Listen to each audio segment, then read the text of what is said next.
and Performance Committee. We only really have the one item today, so we'll open the meeting. We have apologies, a little bit of a long list, so Happy to move, Mr. Chair. thank you. They are up there. I think everyone's up there, yes? Needless to say, before I move it, with the quorum being tight, we appreciate if people could stay to ensure it happens. So anyway. Just through you, Mr. Chair, it would be highly desirable to have a break at I know the feeling, Mr. Chair. Given I time. know the feeling. So seconded by Councillor Lee. The apologies. All those in favour? Aye. Aye. Okay. Any declarations of interest? There are none. No petitions. No public input. No local. Oh, sorry. We do have. Oh, Julian's here. Yes. Right. We have public input. We have Julian Barton. Welcome.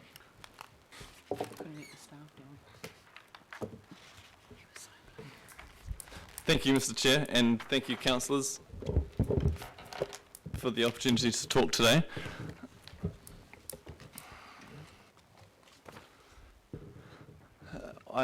Today I'm just wanting to talk in regards to Project 17 and weed management, and in regards to the weed management specifically, being that this is to do with parks. And our main concern really in regard, so Julian, you now moved into the OWL. Could you just confirm who you're representing then? Sure. Initially, to introduce myself, my name is Julian Bartram, and I was initially affected by chemicals as a child. So from the age before I can remember, I've been involved with this in many different ways. My mother was instrumental in bringing about weed management that was chemical free back in the 90s, and so since then I've been involved in it, and more recently in recent months I've been involved with a number of different organisations, Collective Spray Free Streets, and the community of Michael Park School, and many other organisations who have popped up. So, Okay, thank you. So many others. And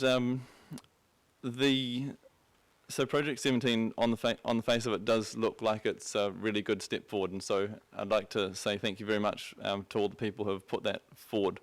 From what we can see, it just looks positive, and so thank you. Where I'm coming from is mainly a concern of the lack of communications, and this is not just me, but we feel that way. We haven't really been kept in the loop as to what's been going on. So there's a lot. From what we can see, it looks as though we're able to maintain the parks now without any extra costs, any extra huge costs, chemical free, and it's a good sign that perhaps going forward into the future we'd be able to do the same thing with the streets, chemical free for no extra costs. This has all been put together without our communication, and with many blatant misinformations being passed around through memos written by Barry Potter, Rod Sheraton and Mike Tucker. So these are all memos that we have responded to, and they're memos they're responses that people here should have read. Many of them go to the extent of claiming that Auckland Transport is living to the legacy policies, which is fundamentally all that we're fighting against, because they're not living to the policies. So there are two main questions which if unanswered, we can't really move forward. One of them is, in July last year, Hannah Blackmore produced the costings. Julian, can I just say that you asked to present at the committee about value for money? This is what I'm talking about here. Okay, right, just so keep it tight. The value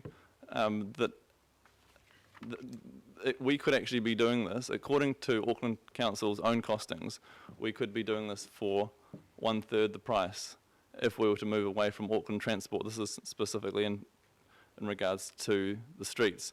But there's another concern that we have, another question which we so at that July meeting, it was asked by the chair at the time for this to be looked into by Dean Kimpton, and since then we still haven't had any response as to why the costs became so high as soon as Auckland Transport took over the contracts.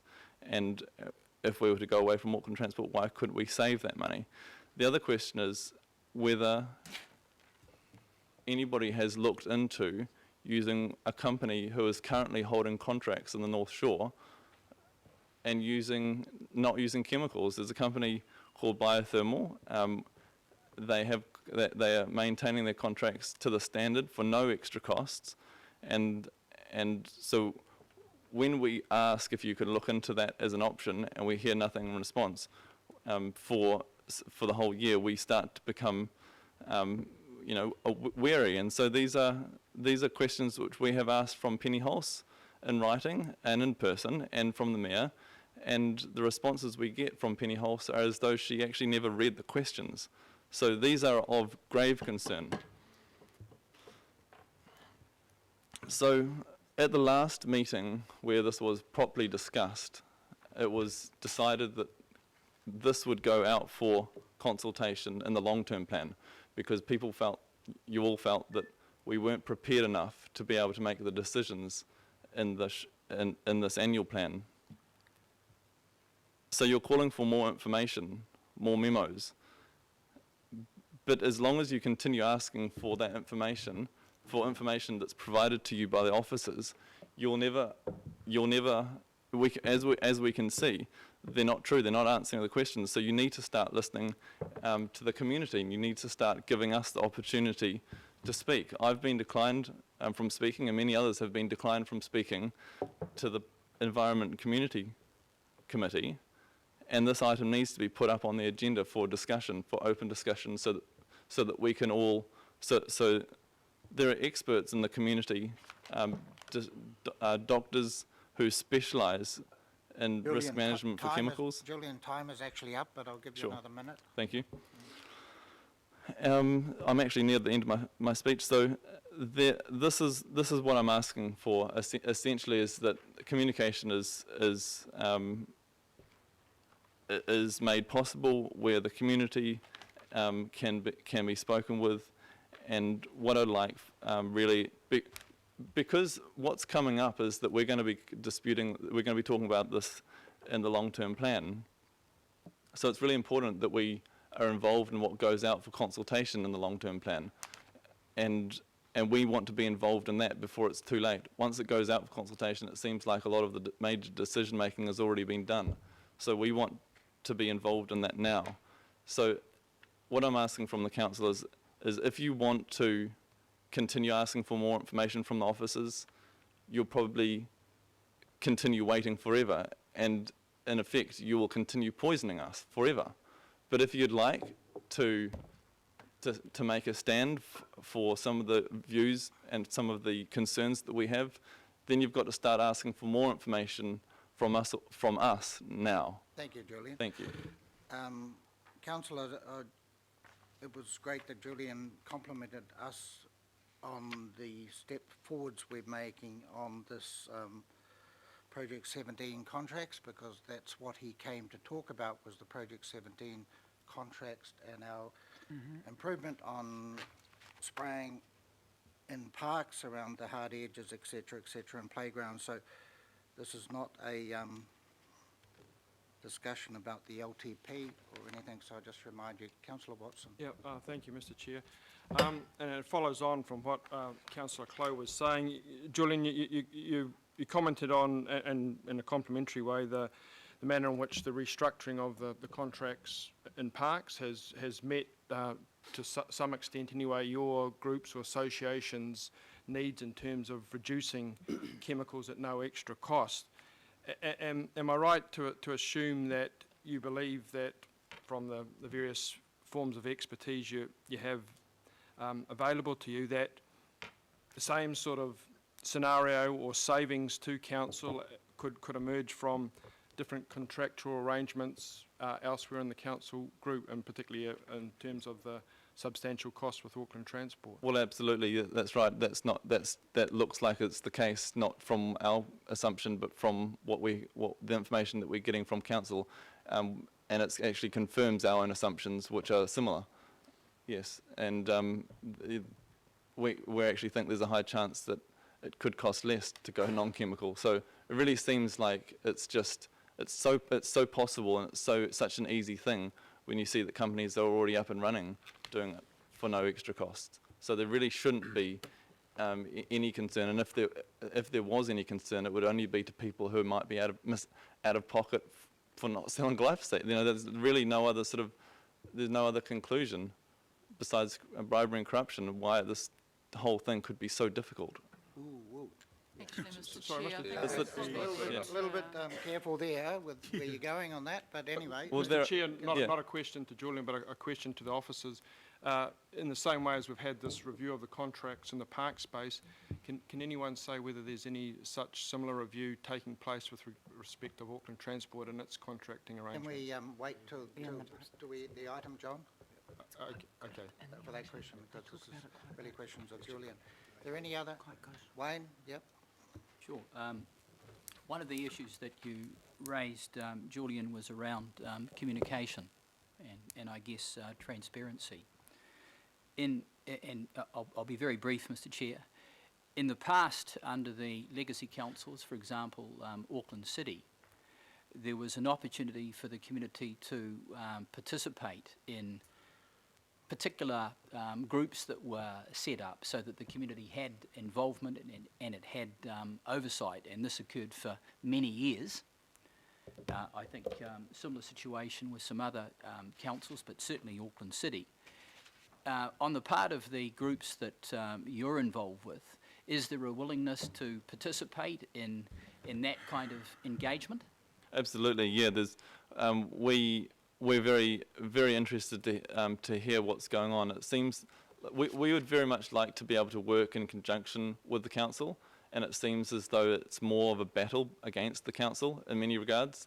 If we want information, we have to do, we have to look into it through what the law has to offer us, and it's not granted to us and in an open way. So we would like to be involved in it, and we would like, for these discussions to be laid out with us so that we can agree with them before they're put in concrete and signed off. And just a related question that goes to that, and would it be fair to say, given that the council has an increasing expectation on the part of the community across the park space, but also across the Auckland Transport space around management of berms, which is largely given over to people, that it makes sense to have more involvement from the community in order to take advantage of that resource? Absolutely. And from what we can see so far, it appears to us as though council is offering themselves as a plug into which we pour our concerns, and they're flushed. And we don't want our concerns simply to be flushed. These are true concerns that many people across the whole of Auckland are very, very concerned about, not just for silly reasons, but purely for the fact that they actually want to live a healthy life, and they must be taken seriously, and communications must be done amicably. And my last question, it's very quick. Whoa, yep. I'll be very quick. Obviously, we've got a situation now where the contractual situation is being progressively aggregated across the region. And in respect of the area that you're concerned about, which is the use of chemicals, in many respects there's less visibility at a contractual level, say compared to the situation with the legacy councils where there were particular contracts that were visible across spraying and the like. Looking Would for you the like question to see, mark, my Councillor question Walker, is, looking for the my question question Yes. my question is, would you like to see more visibility, more transparency across that? Yes, absolutely. Thank you. It's Councillor paramount. Cashmore. Yeah. Very quick, Mr. Chairman. Julian, thank you for coming in and expressing your concerns. Very simple question. With these 5 clusters and the flexibility that it's inherently in those involved with local board input, Do you see this as a methodology of potentially proving your points one way or the other on the ground at the time the contracts are let? I don't actually understand the question, sorry. Can you just... Flexibility yeah. that are involved in these 5 clusters that the local boards can have input into the level of quality or the methodology. Right. Do you see it as a way of improving the actual theories that you're putting forward about biocontrol? Well, if the local boards have input, then that can't fail to be a good thing, so sure, yes. Thank you, Julian, and we've got a resolution there. I've got a Happy to move. Councillor Walker. With thanks. Seconded by Councillor Watson. All those in favour? Aye. Thank you, Julian. Thank you. Right, we have Jazz, we have Always good to have some constructive Rod. public input. and Heidi. There's no local board input, so we move on. No extraordinary business, no notice of motion, and we're going to the procurement process update for agricultural services, ecological services, and full facilities maintenance and management services.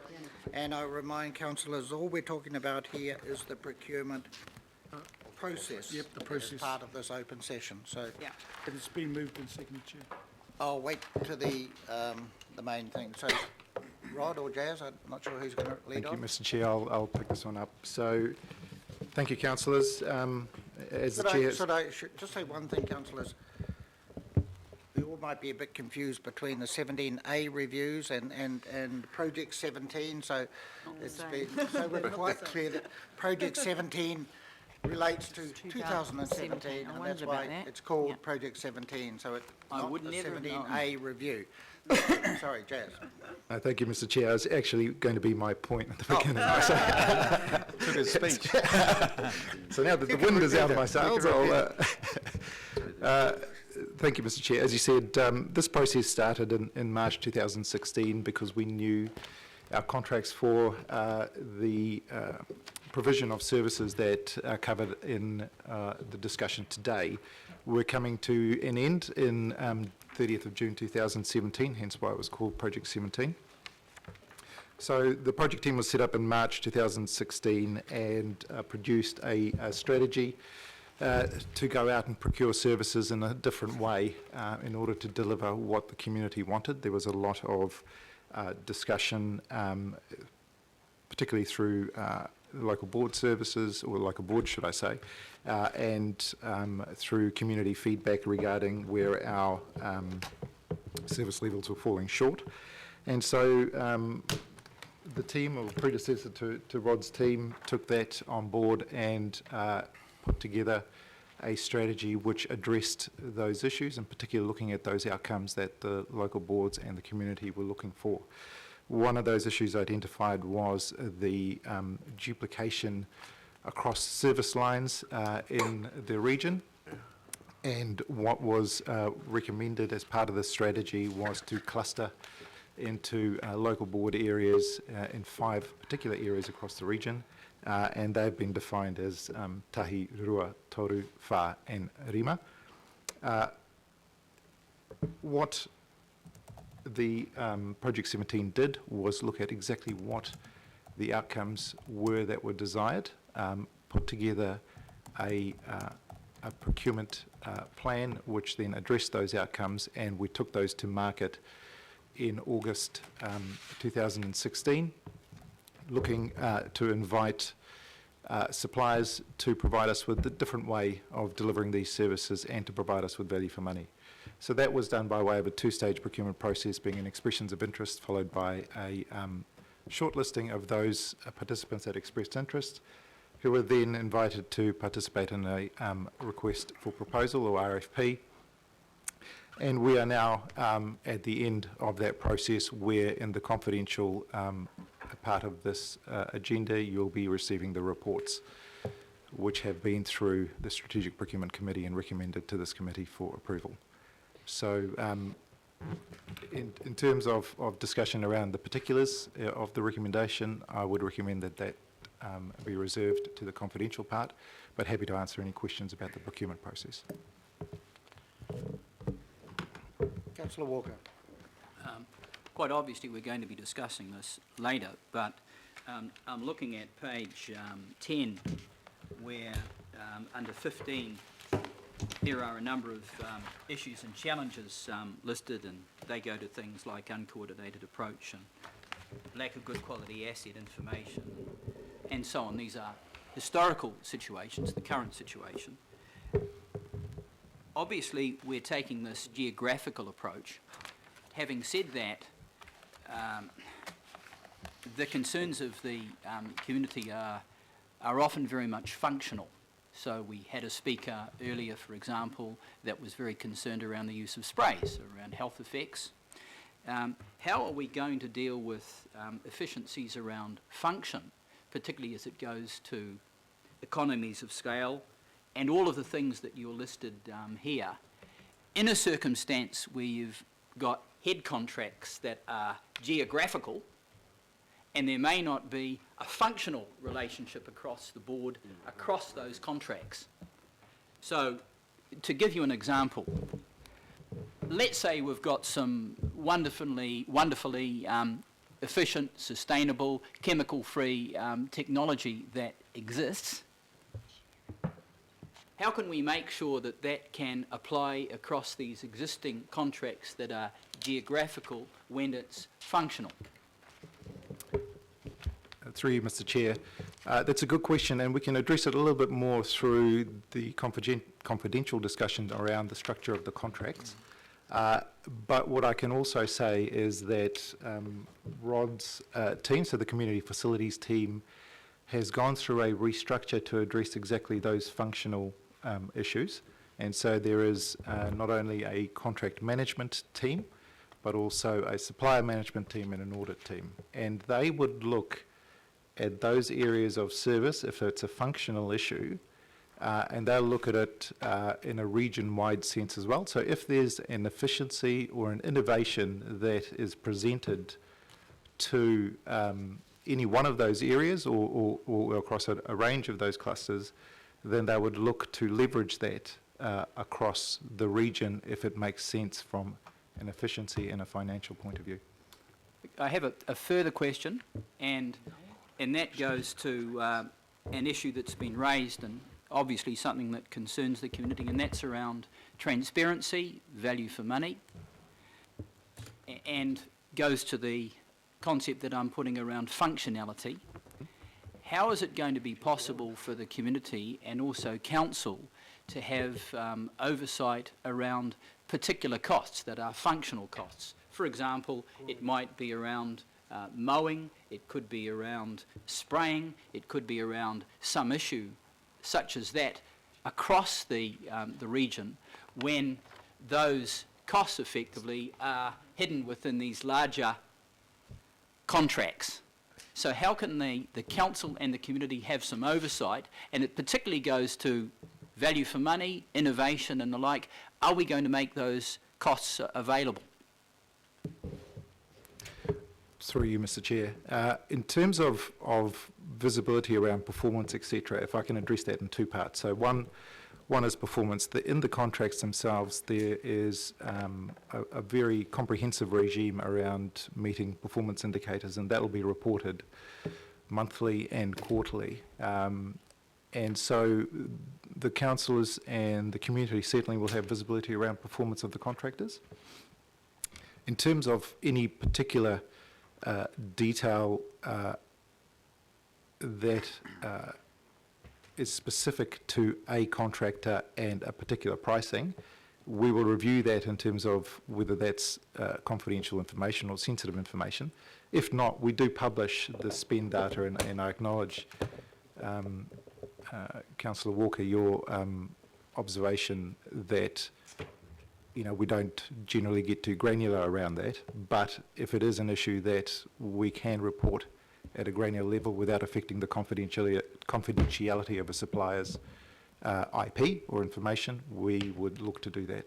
And just a question around the contracting process. Does the council receive the information around the breakdown of a contract at large levels? For example, vegetation control And obviously you've got other aspects of maintenance. There might be a breakdown around the aspects that go to vegetation control around mechanical edging, spraying and the like. Do we have visibility over that? Through you, Mr. Chair. In terms of providing that confidentially to the councillors, I wouldn't believe that's an issue. In terms of publishing that to the public, that may go to breaching some IP. Thank you, Jazz. And Councillor Sayers? through you, Mr. Chair. Councillor Walker, that's about 5 questions in a row. I think, What's wrong with wait for questions? confidential, so Councillor Sayers. Okay.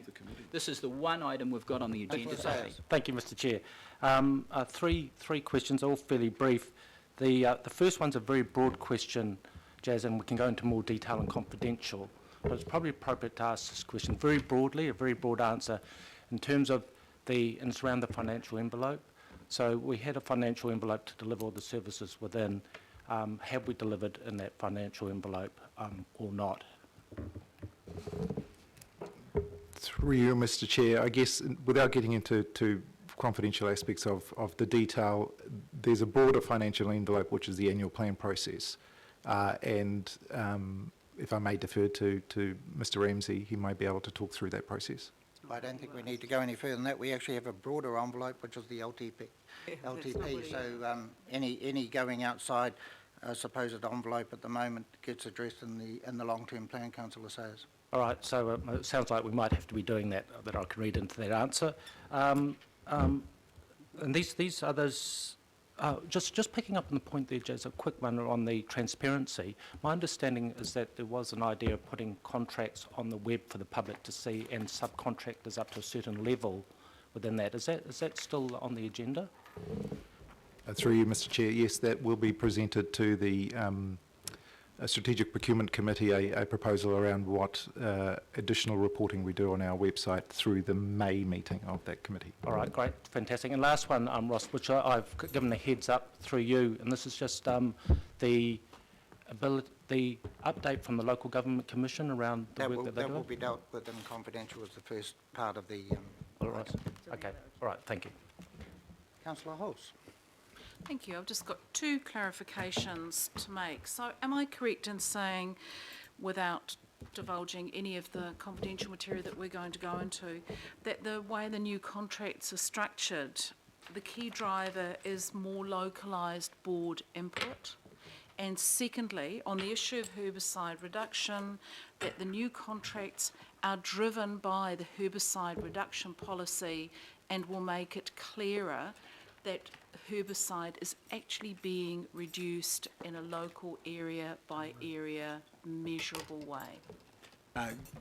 To you, Mr. Chair, thank you for the question, and the answer to the first one is yes, and the answer to the second one is yes too, that the local boards will get data on a park by park basis of how much chemical has been sprayed in those parks, so they can actually get a benchmark, so they can work with the contractor and set the KPIs internally with the local board on how they reduce the herbicide use if they wish to do that through these contracts. That's the transparency, and the decision making is all back with the local boards and the community to set those targets.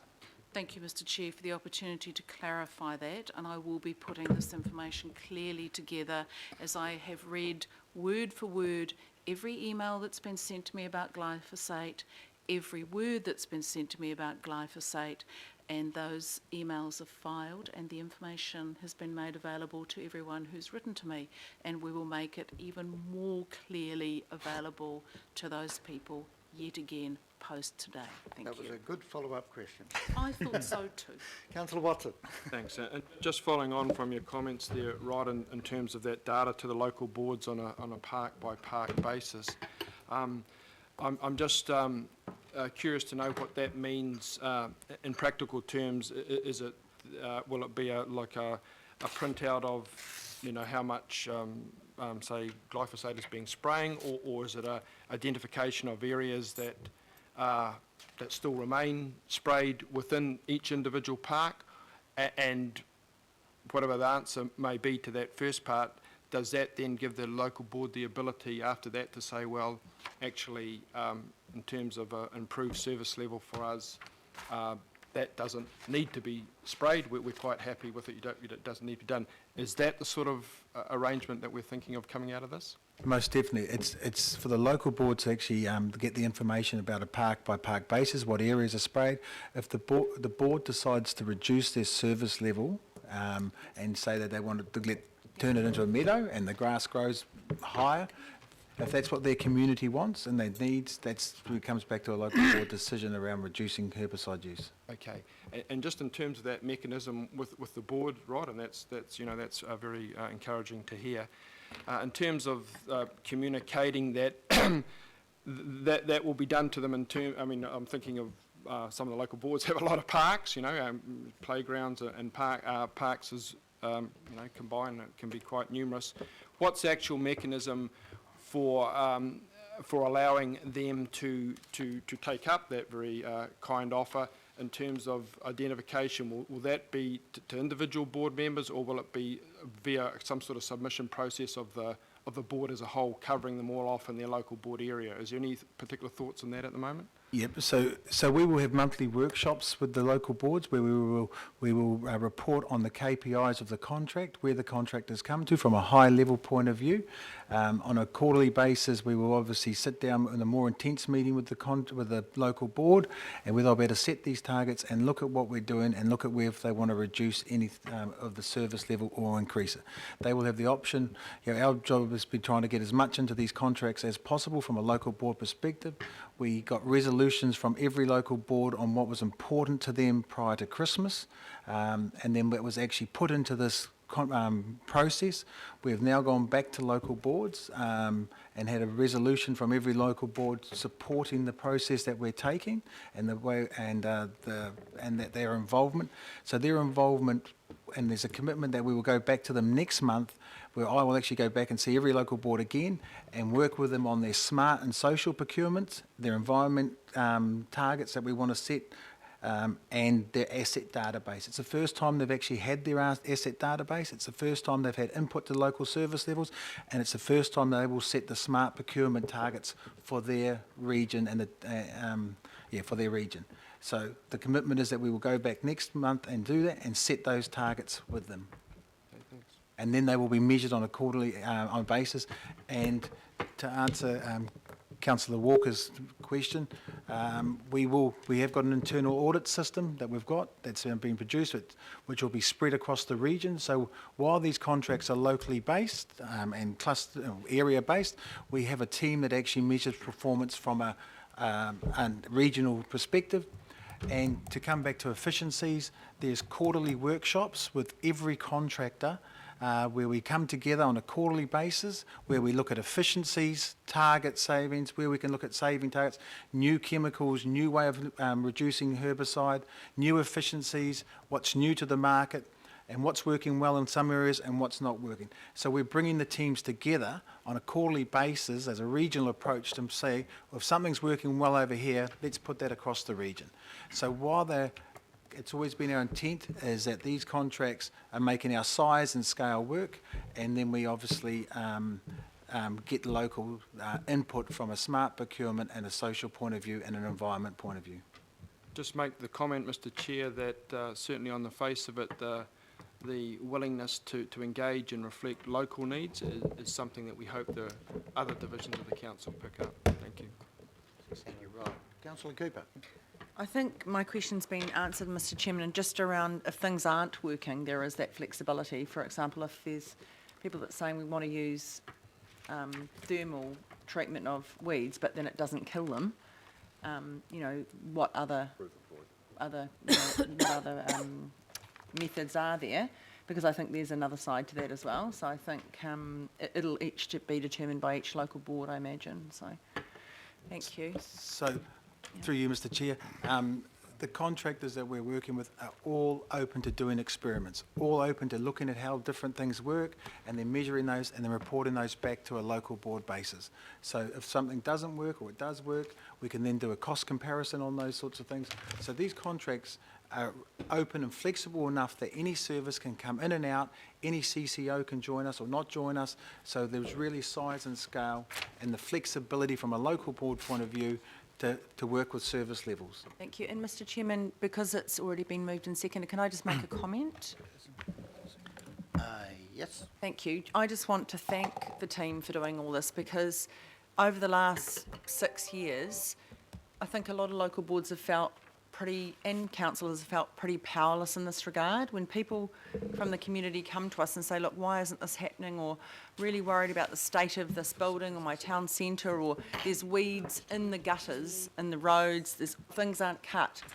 Everybody just says, we can't do anything, or something, or there's sort of no real direct person. And now with the way this is set up, with team leaders and the local boards have got much more say, I think I think it'll go a lot better. It'll be more value for money, but it'll also be connected to the community, and I think that's what's really important. We're kind of starting, if we can get this through, I think we're starting to come of age as a council for the region.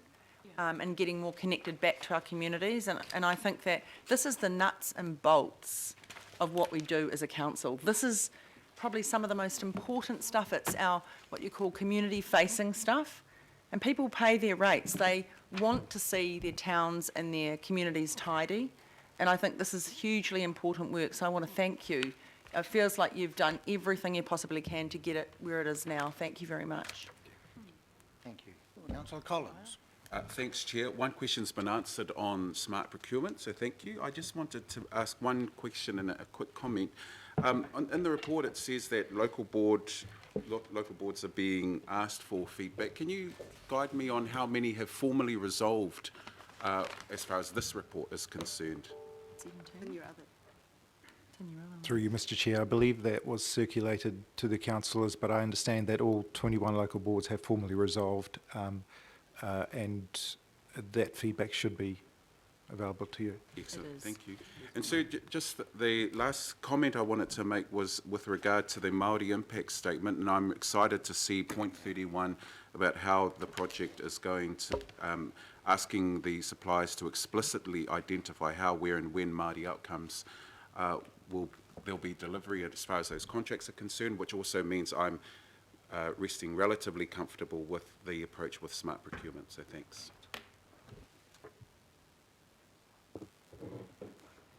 Thank you, Councillor Collins. Councillor Lee, Mike Lee. Thank you. I just want to go back to the glyphosate issue, and as I understand it, glyphosate and the use of chemicals will be progressively reduced. But there doesn't seem to be any indication or reassurance to the public in the open report about this. Why is this?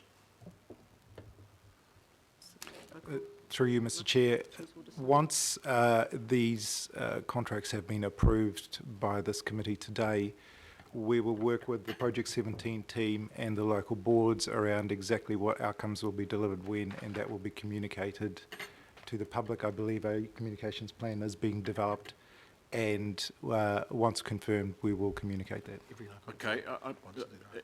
In some ways, this issue reminds me of the lead and petrol debate, and that is subject to a current news item in regard to long-term effects. But this is more of a technical question. Is management looking in terms of the use of glyphosate? Is management differentiating the use of that particular organophosphate herbicide and others? I hear a lot about spraying, I hear a lot about chemicals, and I hear about glyphosate, and often all of them are all muddled together, but that is not necessarily the way it should be.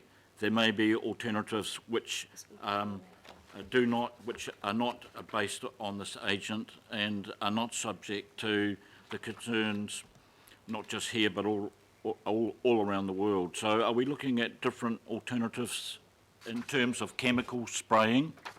Yes, so while we talk about glyphosate, we are looking at the whole environment and the whole lot of the sprays we use. I think we need to be careful in the terminology we use.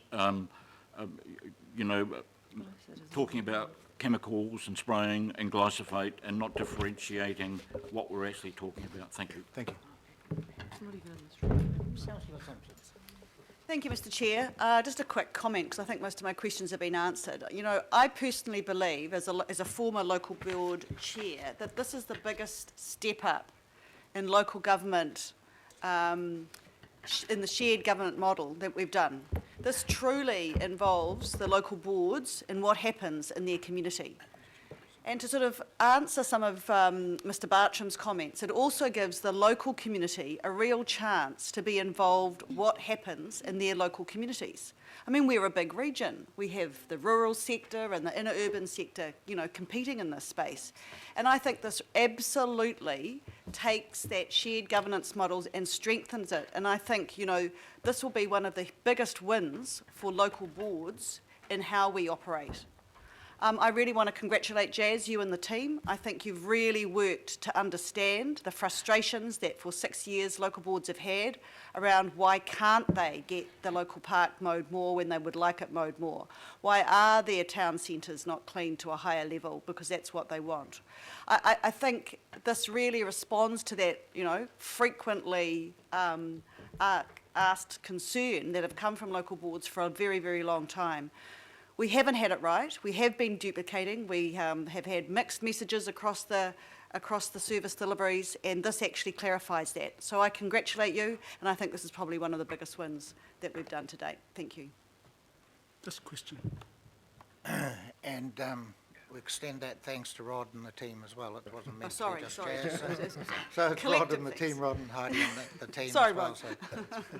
So Councillor Filipaina. Thank you, Chair. And just want to echo what's been said already around the staff. Can I just confirm that the community facilities maintenance contracts, that they were designed to reflect the objectives of the Auckland Council's weed management policy? That is correct. And can I also ask that, so just confirm or not, that some of the headings in regards to the contracts minimise agri-chemical use, integrated weed management, ensure best practices and value for money, empower the community to manage weeds in accordance with the policy? Yes. Okay, thank you. Councillor Walker, a comment. Not so much a comment, but a very quick question. I'll allow you a very quick question. How advanced are we in taking this approach across the AT space, especially as it goes to the berm areas and... I don't think that's relevant to this, but we'll allow a question. Through you, Mr Chair, is it possible if we can pick that up through the confidential aspect of the report, because some AT issues are addressed there? Thank you, Jazz. Are there any more questions or comments? Just a comment, yes, Chair. Comment, yep. And my only comment to this particular agenda item is the fact that there's also some statutory sort of obligations as well that we need to adhere to, and I mean, I'm sort of reflecting the comments made earlier. But there are some, and some of the practices that we are currently doing, in the last few years, they're accordance to the template and some of the rules from central government. And that's really my comment, is to say that, is that, you know, there are some boundaries and there are some evidence from a central government perspective that we had to adhere to. So I'm glad we are. And I look forward to obviously discussing this particular issue in the agenda. C1. Right, well, thank you, councillors, and it's good to see we have focused on a very important part of it, which is obviously spraying and ecological aspects, but the biggest chunk of it is actually facilities maintenance and management, which there hasn't been many questions, so obviously everyone's pretty happy about the overall trend of things. So Councillor Sayers, last question, comment? A comment through you, Yep. Mr Chair. And the comment is I really would like to endorse and reinforce the comments made by my colleague Desley here, Councillor Simpson, in terms of the potential engagement for communities in the processing of, and the setting of service levels. But my main comment, Mr Chair, was we may be coming back to that in confidentiality, just listening to Jaz's last couple of answers there, but a real call for the Mayor to consider in the statement of intents that we're drafting up at the moment, perhaps the inclusion of this type of model, particularly Auckland Transport and maybe other appropriate CCOs, Mr Chair, so that's my comment. Thank you. Right, well, thank you. We've moved by Councillor Filipano and seconded by Councillor Collins. The following resolutions: receive the update and to note the supply recommendations. All those in favour? Aye. Aye. Against? Thank you. Thank you very much. Thank you. And please stay there, and then we'll move into confidential. So I am going to move the requisite resolution, seconded by Councillor Simpson. All those in favour? Aye. Right, so we'll just take a couple of minute break while we This is the best thing. move.